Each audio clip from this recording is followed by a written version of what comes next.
Taylor Ashley Wright was born on April 23, 1984, and grew up in South Carolina. Those who knew Taylor said she was a very compassionate, outgoing, charismatic, and funny individual.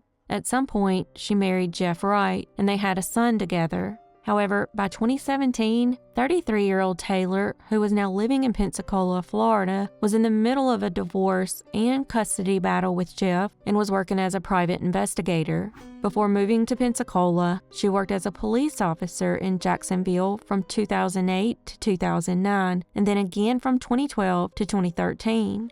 While in Pensacola, she met Ashley Britt MacArthur, a former crime scene investigator, and the two women became very close friends. She also met Cassandra Waller online, and the two began dating and eventually moved in together. On September 8, 2017, Taylor withdrew $34,000 from her and Jeff's joint account. Afterwards, she met up with Ashley and entrusted her with the money until her divorce was final. She then mysteriously vanished. By September 14th, when Cassandra had not heard from Taylor in several days, she reported her missing. Investigators searched her apartment, but there was nothing missing. All her personal belongings were still there, and her car was parked outside. Investigators began thinking she might have just gone out of town after Cassandra received a text from Taylor's phone saying she needed to get away for a few days. There were also multiple people who came forward and reported seeing her after she went missing. This goes to show you how inaccurate witness sightings are because, as you'll see in the end, they never saw her. Her family knew she was not the type of person to just up and leave and began fearing the worst. Plus, Cassandra was used to Taylor's text messages, and the last text she received from her felt off. When they first questioned Ashley, she told them that Jeff was aggressive and had been violent with Taylor leading up to the divorce. This put Jeff at the top of the suspect list, but he was quickly ruled out because he was hundreds of miles away out of town on the day she disappeared. She also said that after giving Taylor the money, she left with it in a duffel bag and she never saw her again. Investigators decided to question Ashley's boyfriend, and they were shocked at the stuff he told them. Here's a clip of that interview. How well do you trust Ashley? I don't trust her at all. You don't trust her with your freedom? No, hell no. I catch her in too many lies. Your feelings on all this missing person and her talking to you, what's your thoughts? There's more to the story. I don't know. She's point blank said they are not going to find her. She took that money and left. What do you think about that? Don't make no sense. The girl ain't gonna leave her kid. Since she was possibly the last person to see Taylor, this immediately made her a person of interest. Suspicions began to rise even further when investigators found that she had deposited the $34,000 cashier's check in Taylor's name to her own bank account. She then took the money out and placed it in a safe deposit box. However, they noticed that some of that money ended back up in Ashley's bank account. During a second interview, Ashley tells them that after giving Taylor the money, they went horseback riding in East Milton, 20 miles away from Pensacola.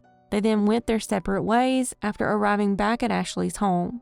When they questioned Ashley about the money, she said that Taylor was drawing large amounts of money out and hiding it until her divorce was final. As they continued investigating Ashley, they would stumble on multiple things that would break the case wide open. First, Ashley said that she went to a wedding in Alabama, but they also discovered that Taylor's phone was pinging from that same location even though they weren't together. So why was Taylor's phone with Ashley? They also discovered that they weren't in East Milton at the time Ashley said they were. They had actually first gone in the opposite direction to Ashley's family's farm. When confronted with this, Ashley acknowledged they had gone by the farm. When asked why, she said that Taylor needed to get some kind of lockbox she had left there. Here's the moment Ashley is confronted with that information. Planning all the phone calls that you and Taylor were making that day. There were some discrepancies in what you had told us. Okay. We know that you didn't go to Milton when you said you went to Milton. We did go to Milton. Not when you said you were going to go. Oh, well, I don't know what. You went that evening. Oh, okay. Around 7:30, 8 o'clock. Maybe you went to dinner out there or something? We did go to dinner out there. Who all went to dinner out there with you? Me and Zach. You and Zach. Okay. Where'd y'all eat at?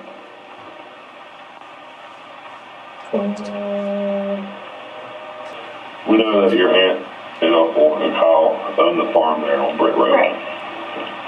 And it's showing that you're probably near that farm, or if not at that farm. And you're there when, this is the time when you're telling us that you're probably in Milton or headed towards Milton, because it's 12:10 in the afternoon. What were y'all doing out there at this farm? So we know y'all were there. We picked up some stuff that Taylor had there that What was there? she had stored. Some kind of lockbox that she had. Why would you not tell us that originally? Because she asked me not to tell anyone ever. It's not gonna fly. I gotcha. Okay. Investigators also discovered that Ashley had been cashing forged checks and was caught skimming thousands of dollars from jukeboxes that her family rented to various bars. On October 9th, 2017, officials got a search warrant for her family's farm on Britt Road, north of Pensacola.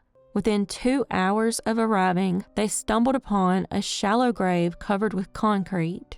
After opening it, they sadly found Taylor's remains, who had been shot and wrapped up in a hammock. They then got a search warrant for Ashley's home and found Taylor's passport and a gun with 1 bullet missing. She was then arrested and charged with first-degree murder. Leading up to Taylor's murder, she was trying to collect the $34,000 from Ashley, but was given multiple excuses why they couldn't go to the bank. Finally, Ashley agreed to take her on September 8th, 2017, the day she disappeared. After Taylor left to go meet up with her, Cassandra strangely got a call from Ashley saying that she was taking Taylor to ride horses in East Milton instead of going to the bank. Cassandra was immediately concerned and sent Taylor a text but didn't receive a reply until 7 p.m. The text she received said, "I'll call you later. I'm not angry with you and I should have called, but I just need to think. I'm trying to get my life organized and on track." Investigators theorized that Taylor found out about the money missing and it caused an argument, which eventually led to Ashley shooting her. What they probably didn't realize was that Ashley had been planning Taylor's murder for a while and was talking to a friend about it. That friend came forward and told investigators everything. She said that Ashley was planning to put drugs in Taylor's beer, but ultimately decided to shoot her instead. She also said that Ashley called Taylor a horrible person and said the world would be better off without her. They believe when Ashley took her to the farm that day, she shot her execution style. On October 23, 2019, Ashley was found guilty of premeditated first-degree murder and was sentenced to life in prison with the possibility of parole after 25 years.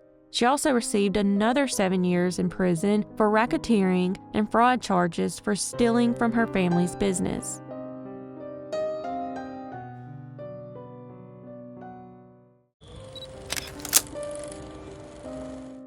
Daniel Ashton Walker Jr. was born in 1952 and grew up in Illinois. After high school, he enrolled in college, but quickly found himself on the road, traveling and working in several different states, eventually ending up in Europe. By the summer of 1974, he was back in the United States, working as a carpenter in Denver, Colorado, when family members of his in Santa Ana invited him to join them in California. Once there, he began working for a Costa Mesa sailboat manufacturer. His family said he was a very outgoing person who would always go out of his way to do a favor for people.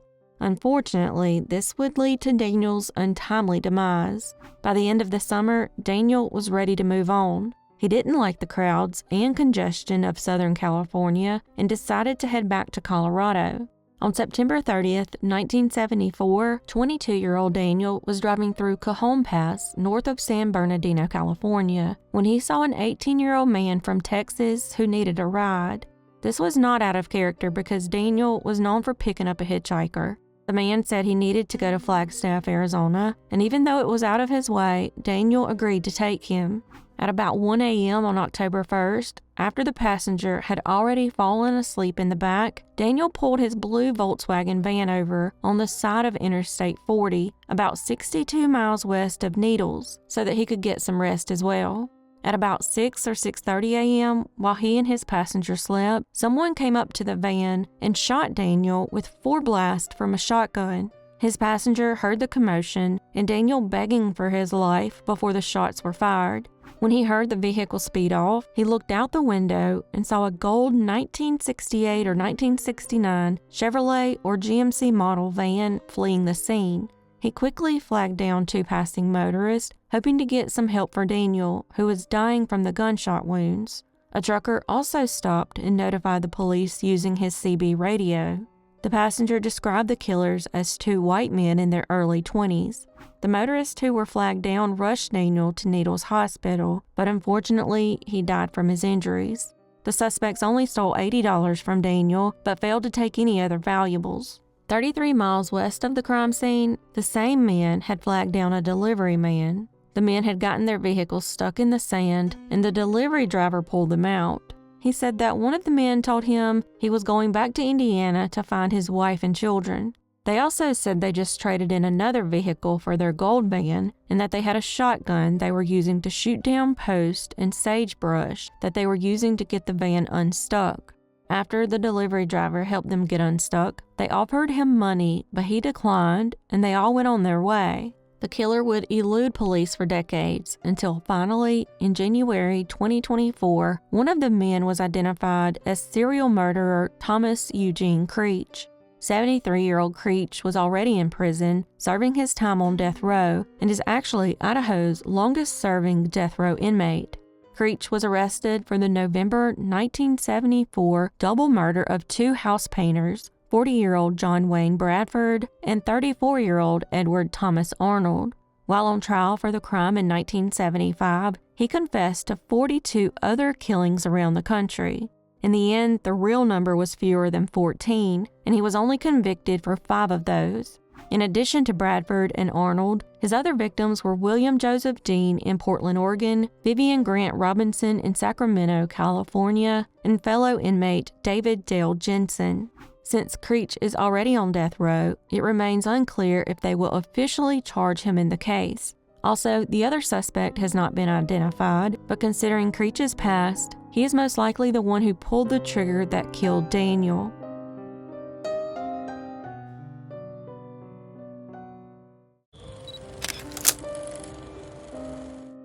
Linda Ann O'Keefe was born on May 24, 1962, in Newport Beach, California, to parents Richard and Barbara. In 1973, 11-year-old Linda was still living in Newport Beach, was a member of the local youth center, and loved piano, painting, and crafts.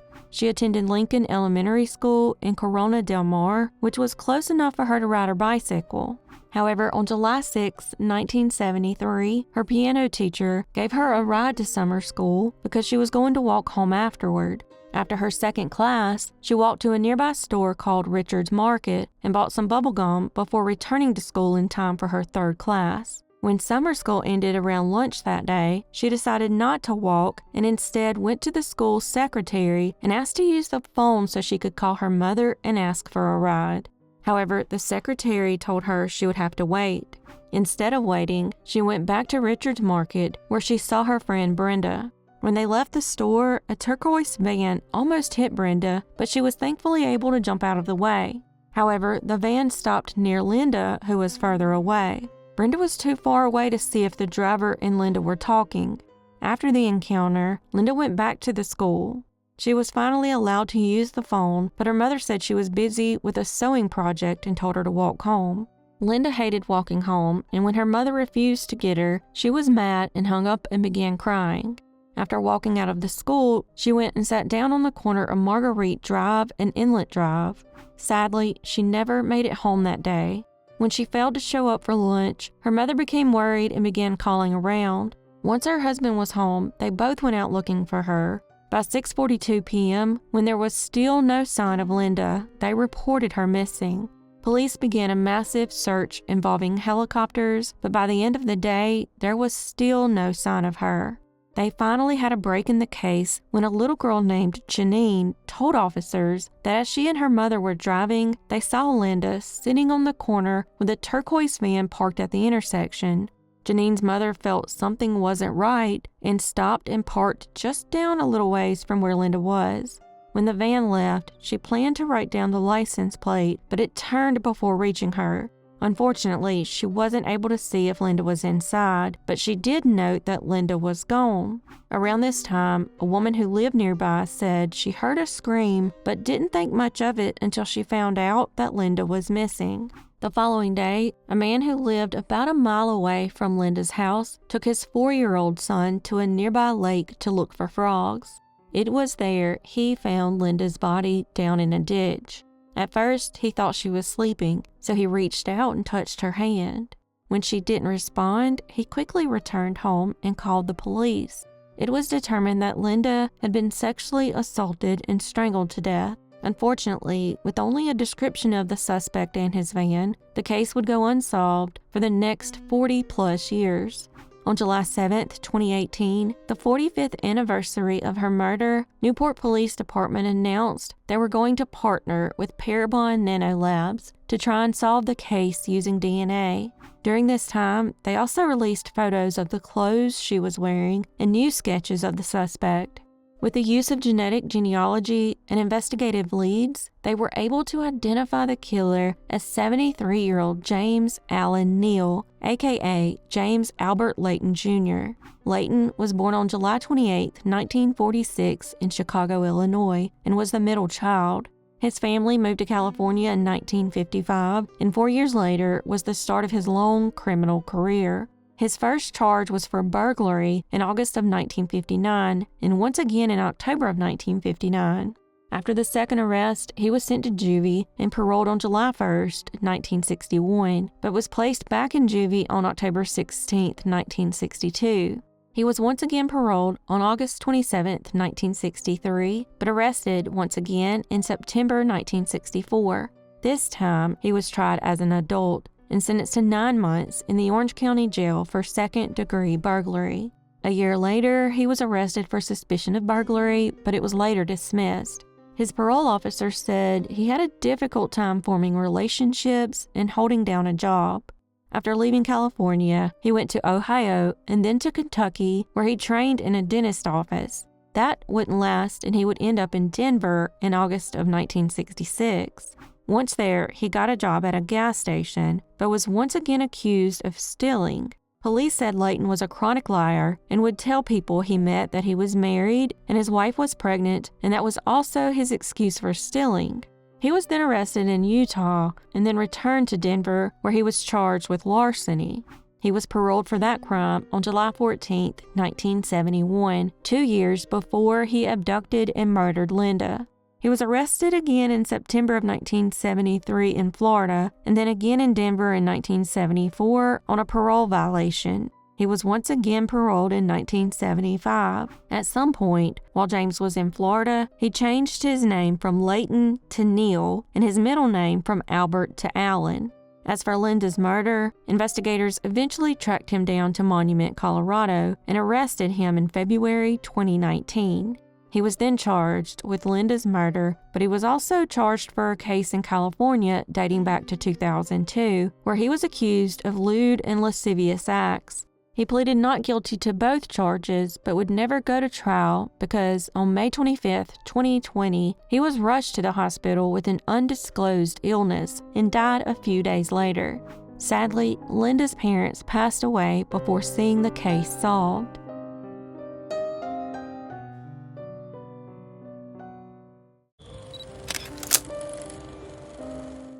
In 1991, 30-year-old Sherrie Bridgewater was a mother of 2 living in an apartment in the 1000 block of Monroe Avenue in Las Vegas, Nevada. In May of 1991, a friend and a relative of Sherrie's went by her apartment for a visit and shockingly found her body. Authorities were called and they determined she had been sexually assaulted and strangled to death. Unfortunately, with very little to go on, the case would go cold for decades. In 2013, advancements in technology allowed detectives to submit the sexual assault kit from the case for DNA examination. Through that examination, police were able to develop a suspect profile of the person believed to have killed Sherrie. After submitting the profile to CODIS, Las Vegas Metro Police learned that Sherrie's killer was also connected to a second unsolved murder in Westminster, Colorado. 20-year-old Terry Becker was last seen on December 4, 1975, while hitchhiking to see her boyfriend in Brighton, Colorado. Her family described her as a free spirit who enjoyed living life on the edge. 2 days later, 2 passing motorists discovered Terry's body in an agricultural field in the area of 100th Avenue and Lowell Boulevard in Westminster, about 10 miles north of Denver, along with her clothes and personal items. She had tragically been sexually assaulted and strangled to death before being left in a field. She was remembered as being able to hold a conversation with anyone and enjoying painting and listening to music. It was determined that the same person had killed both Sherrie and Terry, but it would be another decade before they could figure out who it was. Investigators decided to submit the case to Parabon Nanolabs and then to Solves by DNA in Denver, Colorado in 2018 for forensic genealogy. 5 years later, the suspect was identified as career criminal Thomas Martin Elliott. Westminster police said it took so long because tracing Thomas's genetic DNA was a challenge, as his parents had divorced and he was adopted by his stepfather, whose last name he used. Investigators were able to place Thomas in Colorado at the time of Terry's murder and in Las Vegas at the time of Sherrie's murder. He was arrested in Colorado for a burglary charge around the time of Terry's murder. He was then taken to Carson City, where he served his time. Shortly after he was released in 1981, he committed a sexual assault on a 13-year-old girl in Carson City and was once again arrested and remained in prison until he was paroled in 1991. After being released, he murdered Sherrie. 6 months later, he took his own life. To be certain he was Sherrie's killer, his body was exhumed in October 2023, and DNA was collected from tissue and bone samples. Those samples were then confirmed to be a match from both homicides, officially solving Terry's case after 48 years and Sherrie's case after 32 years. Police later added that Thomas possibly met Sherrie at an Alcoholics Anonymous meeting. Unfortunately, Sherrie's parents died before Thomas was identified. However, police notified both of her adult sons and brought some long-awaited closure to her family.